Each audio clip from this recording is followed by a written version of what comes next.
ସମସ୍ତଙ୍କୁ ପ୍ରଭୁ ଯୀଶୁଖ୍ରୀଷ୍ଟଙ୍କର ମଧୁମୟ ନାମରେ ମୋର ଆନ୍ତରିକ ନମସ୍କାର। ଖ୍ରୀଷ୍ଟର ପ୍ରିୟ ଭାଇ ଓ ଭଉଣୀମାନେ, ଆଜିର ଭିଡ଼ିଓରେ ଆମେ ସେହି ଜାଗାକୁ ଦେଖିବା ଯେଉଁ ଜାଗାରେ ମୂଷାଙ୍କର ମୃତ୍ୟୁ ହୋଇଥିଲା। ମୂଷାଙ୍କର ମୃତ୍ୟୁ କେମିତି ହେଲା ବାଇବେଲରେ ଅଛି। ତ ଆପଣ ପାଇପାରିବେ ଦ୍ୱିତୀୟ ବିବରଣ 34 ପର୍ବ ଲେଖା ଅଛି, ଯାହାକୁ ମାଉଣ୍ଟ ନେବ ବୋଲି କୁହାଯାଏ। ଏ ଦେଖନ୍ତୁ, ଇଏ ହେଉଛି ମାଉଣ୍ଟ ନେବ, ଆଉ ଏହି ସ୍ଥାନରେ ମୂଷାଙ୍କର ମୃତ୍ୟୁ ହୋଇଥିଲା। এই ଯେଉଁ ମାଉଣ୍ଟ ନେବ ଆପଣ ଦେଖୁଛନ୍ତି, ଇଏ ହେଉଛି ମୋୟାବ ଦେଶରେ ଅବସ୍ଥିତ। ହଁ ପ୍ରିୟ ବନ୍ଧୁଗଣ, ମୋୟାବ ଦେଶର ମାଉଣ୍ଟ ନେବ, ଏଇଠାରେ ମୂଷାଙ୍କର ମୃତ୍ୟୁ ହୋଇଥିଲା। ତେବେ ଏହି ଐତିହାସିକ ଜାଗାକୁ ଆମେ ଦେଖିବା ଏବଂ ପିତ୍ତଳ ସର୍ପ ଯେଉଁ ମୂଷା ତିଆରି କରିଥିଲେ ତା'ର ନିଦର୍ଶନ ସ୍ୱରୂପେ ସେଠି ଏକ ପିତ୍ତଳ ସର୍ପ ନିର୍ମାଣ କରାଯାଇଛି। ତାକୁ ମଧ୍ୟ ଆମେମାନେ ଦେଖିବା। ପ୍ରିୟ ବନ୍ଧୁଗଣ, ଆମେମାନେ ବର୍ତ୍ତମାନ ସେହି ଜାଗାରେ ଉପସ୍ଥିତ, ଯାହାକୁ ଆପଣମାନେ କହିପାରିବେ ମାଉଣ୍ଟ ନେବ ବା ନବ ପର୍ବତ। ଏ ପାହାଡ଼ ନାଁ ହେଉଛି ନବ ପର୍ବତ। এই ପାହାଡ଼ ଉପରେ ମୂଷାଙ୍କର ମୃତ୍ୟୁ ହୋଇଥିଲା, ବା ଏଇ ଜାଗାରେ ମୂଷାଙ୍କର ମୃତ୍ୟୁ ହୋଇଥିଲା ବୋଲି ଲେଖା ଅଛି। ପବିତ୍ର ଧର୍ମଶାସ୍ତ୍ର ବାଇବେଲ ଲେଖା ଅଛି। ତେବେ ଖ୍ରୀଷ୍ଟର ପ୍ରିୟ ଭାଇ ଭଉଣୀମାନେ ଦେଖନ୍ତୁ, ମେମୋରିଆଲ ଓ ମୋଜେସ୍ ମାନେ ମୂଷାଙ୍କର ସ୍ମୃତି ଉଦ୍ଦେଶ୍ୟରେ ଏହା ତିଆରି କରାଯାଇଛି। ଆଉ ଦେଖନ୍ତୁ କେତେ ସୁନ୍ଦର ଜାଗା। ଆଉ ଇଏ ମଧ୍ୟ ଏକ ଐତିହାସିକ ଜାଗା, ଏକ ଦର୍ଶନୀୟ ସ୍ଥାନ ଅଟେ, ଯେଉଁଟା ଆପଣ ବର୍ତ୍ତମାନ ନିଜ ଆଖିରେ ଦେଖୁଛନ୍ତି। ପ୍ରତିଦିନ ଏଠାକୁ ଲୋକ ଆସନ୍ତି। ଆଉ ବାଇବେଲ ରିଲେଟେଡ଼ ଯେତେ ବି ଜାଗା ଅଛି, ସବୁ ଜାଗାକୁ ଲୋକମାନେ ଆସନ୍ତି, ଏହାକୁ ଦେଖିବା ନିମନ୍ତେ ଆସନ୍ତି। ତେବେ ଖ୍ରୀଷ୍ଟର ପ୍ରିୟ ଭାଇ ଭଉଣୀମାନେ, ଏଇ ଦେଖନ୍ତୁ ସେଇ ଜାଗା, ଏ ହେଉଛି ମୋୟାବ। ଏହି ଅଞ୍ଚଳରେ ମୂଷାଙ୍କର ମୃତ୍ୟୁ ହୋଇଥିଲା। ଆଉ ନବ ପର୍ବତ ପାଖରେ ବା ଉପରେ ତାଙ୍କର ମୃତ୍ୟୁ ହୋଇଥିଲା। ନବ ପର୍ବତର ବୋଲି ଲେଖା ଅଛି, କିନ୍ତୁ ମୂଷାଙ୍କର ଶବ ଏପର୍ଯ୍ୟନ୍ତ ମିଳିନାହିଁ। ତେବେ ଖ୍ରୀଷ୍ଟର ପ୍ରିୟ ଭାଇ ଭଉଣୀମାନେ, এই ଜାଗା ଆପଣଙ୍କୁ କିପରି ଲାଗୁଛି କମେଣ୍ଟ କରିକି ନିଶ୍ଚିନ୍ତ ଭାବରେ ଜଣାଇବେ। ଆଉ ଭିଡ଼ିଓକୁ ଯଦି ଆପଣଙ୍କୁ ଭଲ ଲାଗୁଥାଏ, ଭିଡ଼ିଓକୁ ନିହାତି ସେୟାର କରିବା ପାଇଁ ଭୁଲିବେ ନାହିଁ, ଏହା ମୋର ଆପଣଙ୍କୁ ରିକ୍ୱେଷ୍ଟ। ଆଉ ଯଦି ଚ୍ୟାନେଲକୁ ପ୍ରଥମ ଥର ଆସିଛନ୍ତି, ଏମିତି ଭିଡ଼ିଓ ପାଇବା ନିମନ୍ତେ ଏ ଚ୍ୟାନେଲକୁ ଏବେଠାରୁ ସବସ୍କ୍ରାଇବ୍ କରି ରଖନ୍ତୁ। ଆଗାମୀ ଦିନରେ ଏମିତି ଭିଡ଼ିଓ ଆପଣଙ୍କୁ ବହୁତ ମିଳିଯିବ। ତେବେ ପ୍ରିୟ ବନ୍ଧୁଗଣ, ଖ୍ରୀଷ୍ଟର ପ୍ରିୟ ଭାଇ ଏବଂ ଭଉଣୀମାନେ, ମୂଷାଙ୍କ ବିଷୟରେ, ମୂଷାଙ୍କର ମୃତ୍ୟୁ ବିଷୟରେ ମୁଁ ଯେମିତି ଆପଣଙ୍କୁ କହିଲି, ଲେଖା ଅଛି ଦ୍ୱିତୀୟ ବିବରଣ 34 ପର୍ବ 1 ପଦରୁ 8 ପଦ ଭିତରେ ଲେଖା ଅଛି ମୂଷାଙ୍କର ମୃତ୍ୟୁ ବିଷୟରେ। ତେଣୁ ପ୍ରିୟ ବନ୍ଧୁଗଣ, ଆମେମାନେ ପଢ଼ିବା ଗୋଟି ଗୋଟି କରି। ଅନନ୍ତର ମୂଷା ମୋୟାବ ପଦାରୁ ନବ ପର୍ବତକୁ ଅର୍ଥାତ୍ ଜିରିୟ ସମ୍ମୁଖସ୍ଥିତ ପିସ୍ଗା ଶୃଙ୍ଗ ଆରୋହଣ କଲେ। ତହିଁରେ ସଦାପ୍ରଭୁ ଗିଲିୟଦ ଠାରୁ ଦାନ ପର୍ଯ୍ୟନ୍ତ ସବୁ ଦେଶ, ପୁଣି ପଶ୍ଚିମ ସମୁଦ୍ର ପର୍ଯ୍ୟନ୍ତ ନପ୍ତାଲି ଓ ଇଫ୍ରାଇମ୍ ଓ ମନସି ଓ ଜିହୁଦାର ସମସ୍ତ ଦେଶ, ଆଉ ସୟର ପର୍ଯ୍ୟନ୍ତ ଦକ୍ଷିଣ ଦେଶ ଓ ଖର୍ଜୁରପୁର ଜିରିହ ଦେଶସ୍ଥ ଉପତ୍ୟକାର ପଦା ଦେଖାଇଲେ। 4 ପଦ।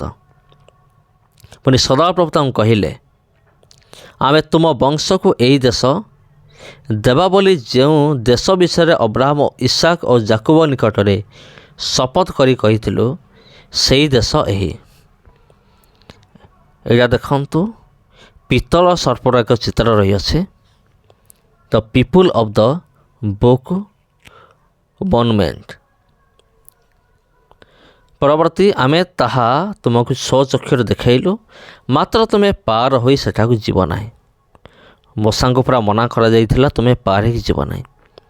ଏଇଟା ଲେଖା ଅଛି ମାଉଣ୍ଟ ନେବ, ସିଆଘା ମେମୋରିଆଲ ଅଫ୍ ମୋଜେସ୍। ଦେଖନ୍ତୁ ଏଇଟା ହେଉଛି ମାଉଣ୍ଟେନ୍ ନେବୋ, ନବ ପର୍ବତ ଓଡ଼ିଆରେ କୁହାଯାଏ। ଆଉ ଏଠି ଏହି ସ୍ଥାନରେ ମଶାଙ୍କର ମୃତ୍ୟୁ ହୋଇଥିଲା।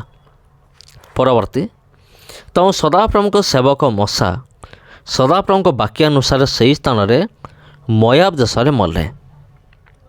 ଦେଖନ୍ତୁ ମୋଆବ ଦେଶରେ ମଲେ। ପୁଣି ସେ ମୋଆବ ଦେଶରେ ବୈତପିଓର ସମ୍ମୁଖସ୍ଥ ଉପତ୍ୟକାରେ ତାଙ୍କୁ କବର ଦେଲେ। ହଁ ପ୍ରିୟ ବନ୍ଧୁଗଣ, କବର ଦେଲେ, ମାତ୍ର ଆଜି ପର୍ଯ୍ୟନ୍ତ ତାଙ୍କର କବର ସ୍ଥାନ କେହି ଜାଣେ ନାହିଁ। ତାଙ୍କୁ କବର ଦିଆଯାଇଥିଲା, କିନ୍ତୁ କବର ସ୍ଥାନ ଆଜି ପର୍ଯ୍ୟନ୍ତ କେହି ଜାଣେ ନାହିଁ। ନୂତନରେ ଲେଖା ଅଛି ଜିହୁଦା ପୁସ୍ତକରେ ଯେ ମଶାଙ୍କର ଶବକୁ ନେଇକି ଶୟତାନ ଏବଂ ମିଖାଇଲ ଦୂତ ଦୁଇ ଜଣଙ୍କ ଭିତରେ ବଚସା ହେଇଥିଲା। ଆପଣ ପଢ଼ିପାରିବେ ସେଠି ମଶାଙ୍କର ଶବକୁ ନେଇକି ଜିହୁଦା ପୁସ୍ତକରେ 7 ପଦ ଲେଖା ଅଛି, ମରଣ କାଳରେ ମଶାଙ୍କୁ 120 ବର୍ଷ ବୟସ ହୋଇଥିଲା। ତାଙ୍କର ଚକ୍ଷୁ ଧନ୍ଦଳା ହୋଇନଥିଲା, କିଏ ବା ତାଙ୍କର ସ୍ୱାଭାବିକ ବଳ ହ୍ରାସ ପାଇନଥିଲା। ଏଥି ଉତ୍ତାରେ ଇସ୍ରାଏଲର ସନ୍ତାନଗଣ ମୋଆବ ପଦାରେ 30 ଦିନ ରୋଦନ କଲେ। କେତେ ଦିନ? 30 ଦିନ ପର୍ଯ୍ୟନ୍ତ ରୋଦନ କଲେ। ଏଥିରେ ମଶାଙ୍କ ହେତୁ ଶୋକରେ ସେମାନଙ୍କ ରୋଦନର ଦିନ ସମ୍ପୂର୍ଣ୍ଣ ହେଲା। ତେବେ ଖ୍ରୀଷ୍ଟରେ ପ୍ରିୟ ଭାଇ ଏବଂ ଭଉଣୀମାନେ, ଏହି ଜାଗାରେ ମଶାଙ୍କର ମୃତ୍ୟୁ ହୋଇଥିଲା। ଆଉ ମଶା ପ୍ରତିଜ୍ଞାତ ଦେଶକୁ ଯାଇପାରିଲେ ନାହିଁ। ପରମେଶ୍ୱର କହିଲେ ତୁମେ ପାର ହେଇକି ଯିବ ନାହିଁ, ମାତ୍ର ଜିହୋଶୁୟ ଯିବ। ଯଦି ଆପଣ 9ରୁ ପଢ଼ିବେ 12 ପର୍ଯ୍ୟନ୍ତ ଲେଖା ଅଛି, ମଶା ନୁନର ପୁତ୍ର ଜିହୋଶୁୟଙ୍କର ମସ୍ତକରେ ହସ୍ତାର୍ପଣ କରିଥିବାରୁ ସେ ଜ୍ଞାନଦାୟକ ଆତ୍ମାରେ ପରିପୂର୍ଣ୍ଣ ଥିଲେ। ପୁଣି ଇସ୍ରାଏଲ ସନ୍ତାନଗଣ ତାଙ୍କର କଥା ଶୁଣି ମଶାଙ୍କ ପ୍ରତି ସଦାପ୍ରଭୁଙ୍କ ଆଜ୍ଞାନୁସାରେ କର୍ମ କରିବାକୁ ଲାଗିଲେ। ମାତ୍ର ସଦାପ୍ରଭୁ ଯାହା ସଙ୍ଗେ ମୁଖାମୁଖି ଆଳାପ କରିଥିଲେ ଓ ଯାହାଙ୍କୁ ସଦାପ୍ରଭୁ ମିଶ୍ର ଦେଶରେ ଫାର ପ୍ରତି ଓ ତାଙ୍କର ସମସ୍ତ ଦାସ ପ୍ରତି ଓ ତାଙ୍କର ସମସ୍ତ ଦେଶ ପ୍ରତି ଯାହା କରିବା ପାଇଁ ପଠାଇଥିଲେ, ସେସବୁ ଚିହ୍ନ ଓ ଆଶ୍ଚର୍ଯ୍ୟ କର୍ମ ବିଷୟରେ ପୁଣି ମଶା ସମସ୍ତ ବାହୁବଳ ଏବଂ ଯେ ସବୁ ଭୟାନକ କର୍ମ ସମଗ୍ର ଇସ୍ରାଏଲ ଦୃଷ୍ଟିରେ କରିଥିଲେ, ସେସବୁ ତୁଳନାରେ ମଶାଙ୍କ ସଦୃଶ ଆଉ କୌଣସି ଭବିଷ୍ୟତ ବକ୍ତା ସେହି ଦିନଠାରୁ ଇସ୍ରାଏଲ ମଧ୍ୟରେ ଉତ୍ପନ୍ନ ହୋଇନାହାନ୍ତି। ମଶା ଥିଲେ ନମ୍ବର 1 ଭବିଷ୍ୟତ ବକ୍ତା। ହଁ ପ୍ରିୟ ବନ୍ଧୁଗଣ, କାରଣ ପରମେଶ୍ୱର ମଶାଙ୍କ ସହିତ ଆଳାପ କରୁଥିଲେ, କଥାବାର୍ତ୍ତା କରୁଥିଲେ ସାମ୍ନାସାମ୍ନି। ଆପଣ ଜାଣିଥିବେ ଯେତେବେଳେ ସିନୟ ପର୍ବତ ଉପରେ ମଶାଙ୍କୁ ଡାକିଲେ, ପରମେଶ୍ୱର ସିନୟ ପର୍ବତ ଉପରେ ମଶାଙ୍କୁ 40 ଦିନ ରଖିଦେଲେ ଉପରେ। ମାନେ ପରମେଶ୍ୱର ଏମିତି ଭଲ ପାଉଥିଲେ ମଶାଙ୍କୁ। ଏଇଟା ଦେଖନ୍ତୁ ଏକ ପିତ୍ତଳ ସର୍ପ। ଏଇଟା ମଶା ତିଆରି କରିଥିବା ପିତ୍ତଳ ସର୍ପ ନୁହେଁ, ତାର ଏକ ନିଦର୍ଶନ ସ୍ୱରୂପେ ଲୋକମାନେ ତିଆରି କରିଛନ୍ତି। ଏଇଟା ଅରିଜିନାଲ ନୁହେଁ। ଅରିଜିନାଲ ଯେଉଁ ପିତ୍ତଳ ସର୍ପ ଥିଲା, ତାକୁ ଜଣେ ରାଜା ଥିଲେ, ହିଜକିୟ ରାଜା, ତାକୁ ଭାଙ୍ଗିକି ତାକୁ ଚୂର୍ଣ୍ଣ କରିଥିଲେ। କାରଣ ମଶାଙ୍କ ପରେ ଲୋକମାନେ ସେ ପିତ୍ତଳ ସର୍ପକୁ ପୂଜା କରିବା ଆରମ୍ଭ କରିଦେଇଥିଲେ। ସେଥିପାଇଁ ରାଜା ହିଜକିୟ କ'ଣ କରିଥିଲେ, ସେ ପିତ୍ତଳ ସର୍ପ ଯେଉଁଟା ମଶା ନିର୍ମାଣ କରିଥିଲେ, ତାକୁ ଭାଙ୍ଗିକି ଖଣ୍ଡ ଖଣ୍ଡ କରିକି ତାକୁ ପୁରା ଚୂର୍ଣ୍ଣ ବିଚୂର୍ଣ୍ଣ କରିଦେଇଥିଲେ। ଏଇଟା ଅରିଜିନାଲ ନୁହେଁ, କିନ୍ତୁ ତାର ନିଦର୍ଶନ ସ୍ୱରୂପ ଏଇଟା ବନାଯାଇଛି। ଏଇଟା ମୁଁ ଆପଣଙ୍କୁ କହିଲେ କହୁଛି, ନହେଲେ ଆପଣ ପରେ କହିପାରନ୍ତି ଯେ ସେଇ ସର୍ପ ନୁହେଁ, ଆଉ ତୁମେ କେମିତି କହୁଛ। ତେଣୁ ଆଗରୁ ମୁଁ କହିଦେଉଛି ଆପଣଙ୍କୁ, ଏଇଟା ସେଇ ଅରିଜିନାଲ ସାପ ନୁହେଁ। ତେବେ ଖ୍ରୀଷ୍ଟରେ ପ୍ରିୟ ଭାଇ ଭଉଣୀମାନେ, ମଶାଙ୍କ ସହିତ ସଦାପ୍ରଭୁ ଏମିତି ଆଳାପ କରୁଥିଲେ, କଥାବାର୍ତ୍ତା କରୁଥିଲେ। ଆଉ ସେଇ ମଶାଙ୍କ ପରେ ପରମେଶ୍ୱର ପୂର୍ବରୁ ଜିହୋଶୁୟଙ୍କୁ ରେଡ଼ି କରିକି ରଖିଥିଲେ। ମଶା ଯେତେବେଳେ ମୃତ୍ୟୁବରଣ କରିବେ, ତାପରେ ଜିହୋଶୁୟ କ'ଣ କରିବେ, ଇସ୍ରାଏଲ ଲୋକମାନଙ୍କୁ ଆଗେଇ ନେବେ। ସେ ନେତା ହେବେ, ଲୋକମାନଙ୍କ ନେତା ହେବେ। ତାହା ହିଁ ହେଲା। ହଁ ପ୍ରିୟ ବନ୍ଧୁଗଣ, ଆଉ ମରଣ ସମୟରେ ମଶାଙ୍କୁ ହେଇଥିଲା 120 ବର୍ଷ। କିନ୍ତୁ ଆଶ୍ଚର୍ଯ୍ୟର କଥା ଟିକେ ଦେଖନ୍ତୁ, ମଶାଙ୍କୁ ଯେତେବେଳେ ମରଣ ଆସିଲା, ମଶା ଯେତେବେଳେ ମଲେ, ଲେଖା ଅଛି ତାଙ୍କର ଚକ୍ଷୁ ଧନ୍ଦଳା ହୋଇନଥିଲା। ତା ଅର୍ଥ ହେଉଛି ମୂଷାଙ୍କୁ ଭଲ ଭାବରେ ଦେଖାଯାଉଥିଲା। ଆଉ ତାଙ୍କର ବଳ ବି କମି ନଥିଲା। ଜଣେ ସାଧାରଣ ମଣିଷ ଦେହରେ ଯେମିତି ବଳ ଥାଏ, ତାଙ୍କ ଦେହରେ ସେମିତି ବଳ ବି ଥିଲା। ବଳ ଥିଲା, ଆଖି ଧନ୍ଦଳା ହୋଇନଥିଲା। କିନ୍ତୁ ଈଶ୍ୱରଙ୍କ ଆଜ୍ଞା ଅନୁସାରେ ସେ ମୃତ୍ୟୁବରଣ କଲେ। ଏଇଟା ଯେଉଁ ବୋର୍ଡ଼ ଆପଣ ଦେଖୁଛନ୍ତି, ଏଠି ଲେଖା ଅଛି। এই ସ୍ଥାନରୁ ଯଦି ଆପଣ ଦେଖିବେ କେଉଁ କେଉଁ ଜାଗା ଏଇ ସ୍ଥାନର ପାଖାପାଖି ନିକଟବର୍ତ୍ତୀ, କେଉଁ କେଉଁ ଜାଗା ଅଛି ଏଠି ଆପଣ ଦେଖିପାରିବେ। ଭିଡ଼ିଓକୁ ଟିକେ ପଛକୁ ନେଇକି ପୁସ୍ କରିକି ଜୁମ୍ କରିକି ଆପଣ ପଢ଼ିପାରିବେ। ହଁ ପ୍ରିୟ ବନ୍ଧୁଗଣ, ତେବେ ଇଏ ହେଉଛି ମୋଆବ ଜାଗା, ଇଏ ହେଉଛି ନବ ପର୍ବତ।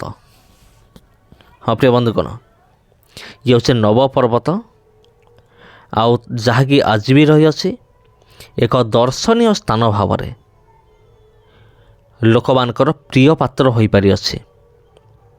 ଆଉ ମଶା କିଏ ଥିଲେ?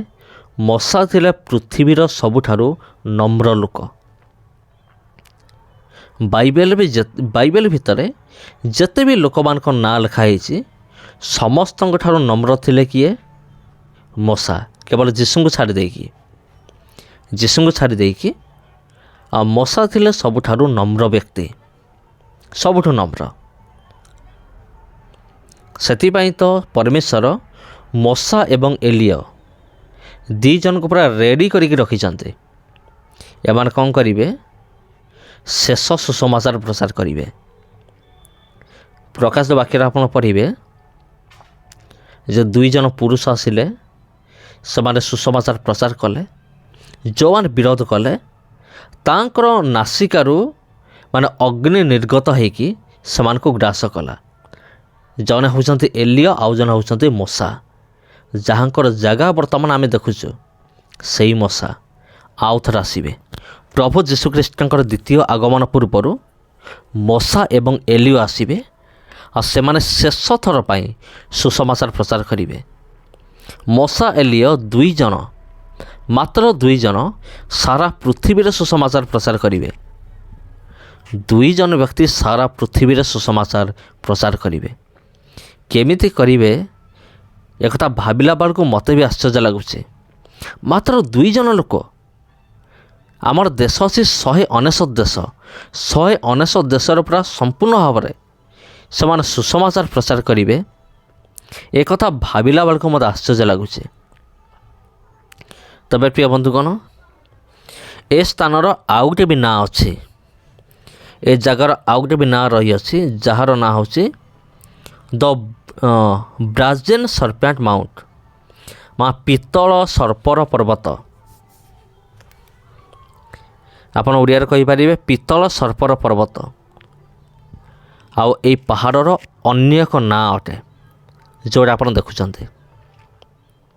କାରଣ ଏଇ ଜାଗାରେ ମଶା ଏକ ପିତ୍ତଳ ସର୍ପ ନିର୍ମାଣ କରିଥିଲେ।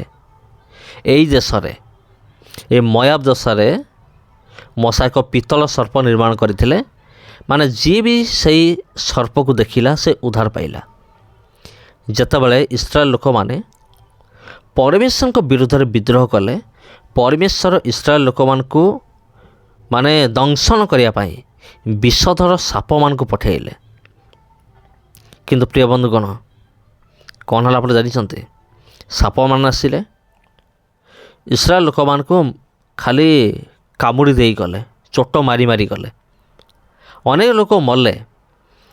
କିନ୍ତୁ ସେହି ସମୟରେ ମଶା କ'ଣ କଲେ? ଏକ ପିତ୍ତଳ ସର୍ପ ନିର୍ମାଣ କଲେ। ସଙ୍ଗେ ସଙ୍ଗେ କେତେ ଶୀଘ୍ର ନିର୍ମାଣ କରିଥିଲେ ମୁଁ ଜାଣେ ନାହିଁ।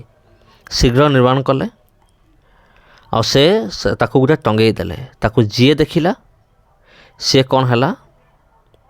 ବଞ୍ଚିଲା। ତେବେ ପ୍ରିୟ ବନ୍ଧୁଗଣ, ଆଉ ଇଏ ହେଉଛି ସେଇ ଜାଗା, ଆଉ ସେଇ ପର୍ବତ ଯେଉଁଟାକି ଆଜି ପର୍ଯ୍ୟନ୍ତ ଅଛି। ଆଜି ମଧ୍ୟ ଏଠାକୁ ଲୋକମାନେ ଯାଇକି ଏ ଜାଗାକୁ ଦେଖିକି ଆସୁଛନ୍ତି, ପରିଦର୍ଶନ କରିକି। ଯଦି ଆପଣଙ୍କ ମଧ୍ୟରେ ଯଦି କିଏ ପ୍ଲାନିଂ କରୁଛନ୍ତି ଯିବା ପାଇଁ, ତେବେ ମୋତେ କମେଣ୍ଟ କରନ୍ତୁ। ଆଉ ଯଦି ଆପଣ ପ୍ଲାନିଂ କରୁଛନ୍ତି ଯିବା ପାଇଁ, କମେଣ୍ଟ କରନ୍ତୁ। ଆଉ ଯଦି ଆପଣ କେବେ ବି ଏଠାକୁ ଯାଇଛନ୍ତି, ତେବେ ମୋତେ କମେଣ୍ଟ କରନ୍ତୁ। ମୁଁ ଶୁଣିକି ବହୁତ ଖୁସି ହେବି, ଆନନ୍ଦିତ ହେବି ଆପଣ ସେ ସ୍ଥାନକୁ ଯାଇକି ଆସିଛନ୍ତି। ମୋତେ ବି ବହୁତ ଭଲ ଲାଗିବ। କାରଣ ଏମିତି ଜାଗାକୁ ଦେଖିବା ଦରକାର। ଏମିତି ଐତିହାସିକ ଜାଗାକୁ ଦେଖିଲେ କ'ଣ ହେବ, ଆମମାନଙ୍କ ବିଶ୍ୱାସ ବୃଦ୍ଧି ହେବ। ଆଉ ଖ୍ରୀଷ୍ଟିଆନ ବିରୋଧୀମାନଙ୍କୁ ମାନେ ଗୋଟେ ଶକ୍ତ ଗୋଟେ ଚାପୁଡ଼ା ମିଳିଯିବ। ସେମାନେ ଯେଉଁ ବାରମ୍ବାର କହନ୍ତି ନାହିଁ କି ବାଇବେଲ ହେଉଛି ମିଛ ଅଟେ, ବାଇବେଲ ମିଛ ଅଟେ, ସେମାନଙ୍କୁ ଏକ ଜବାବ ବି ମିଳିଯିବ। ଦେଖ ବାଇବେଲ ଭିତରେ ଯାହା ଯାହା ଲେଖା ଅଛି ସେ ଜାଗା ଆଜି ବି ଅଛି। ତେବେ ଖ୍ରୀଷ୍ଟରେ ପ୍ରିୟ ଭାଇ ଭଉଣୀମାନେ, ସମସ୍ତଙ୍କୁ ପ୍ରଭୁ ଯୀଶୁଖ୍ରୀଷ୍ଟଙ୍କର ମଧୁମୟ ନାମରେ ମୋର ଆନ୍ତରିକ ନମସ୍କାର। ପ୍ରିୟ ବନ୍ଧୁଗଣ, ଭିଡ଼ିଓକୁ ନିହାତି ଭାବରେ ସେୟାର କରନ୍ତୁ ଅନ୍ୟମାନଙ୍କ ସହିତ। ଆଉ ଚ୍ୟାନେଲକୁ ପ୍ରଥମ ଥର ପାଇଁ ଯଦି ଆସିଛନ୍ତି ଚ୍ୟାନେଲକୁ ସବସ୍କ୍ରାଇବ୍ କରନ୍ତୁ, କାରଣ ଏମିତିକା ଭିଡ଼ିଓ ଭବିଷ୍ୟତରେ ଆପଣଙ୍କୁ ମିଳିବ। ତେବେ ପ୍ରିୟ ବନ୍ଧୁଗଣ, ଏହି ସ୍ଥାନରେ ଅନେକ ଲୋକମାନେ ଅଛନ୍ତି। ଆଉ ଅନେକ ଲୋକମାନେ ଏ ସ୍ଥାନରେ ଅଛନ୍ତି। ଆଉ ସେମାନେ କ'ଣ କରୁଛନ୍ତି ଦେଖନ୍ତୁ। ଏ ସ୍ଥାନକୁ ଦେଖିବା ନିମନ୍ତେ ସେମାନେ ଆସିଛନ୍ତି। ଭିଡ଼ିଓକୁ ସେୟାର କରନ୍ତୁ, ଚ୍ୟାନେଲକୁ ସବସ୍କ୍ରାଇବ୍ କରନ୍ତୁ। ସମସ୍ତଙ୍କୁ ନମସ୍କାର।